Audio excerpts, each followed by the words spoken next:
একশো 50 কোটি লোক সংখ্যা।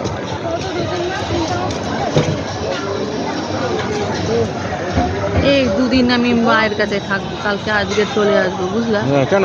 দুদিন থাকবো। কেন চিন্তা নেই? তোমার মা এখনো 100 বছর বাঁচবে। তা বাসু কেন? একা একা থাকে, আজকে কেমন বলছিল। কেমন বলছিল? এই তো তোরা এলি, আমার ভালো লাগলো, আবার তোরা দুদিন পরে চলে যাবে। আমারও চলে তো যাবোই। কেন তোমার খরচা হয়ে যাচ্ছে, তোমার কি এ বললে হবে? আমার আবার ওই একা থাকতে হবে। দুনিয়াতে তো একাই আসতে হবে, একা যেতে হবে, তাই? এই তোরা এলি হই হতো ওই হোটেল কোথায় গেল? মিঠি খালি সেই জন্যই তো আমি আসি দৌড়ে। আর তোমরা বলে এখানে বেড়াতে যাবো, ওখানে বেড়াতে যাবো।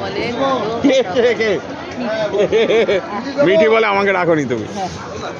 তো তোমার মা বলে ভালো, তোকে রাখার মালিক কি আমি? আর রিজুকে বলছে কত ছিলি তুই, কত ছিলি? বলছে তোর মা তো মারে না, আমার মা আমাকে মারে। বলে আমার মা একবার আমাকে মেরেছিল, জানিস, প্রচন্ড মেরেছিল ওই ছোটবেলায়। পাশের বাড়ি, হ্যাঁ, পাশের বাড়ির বোনদের সঙ্গে। এই ঘটনাটা আমি জানতাম না।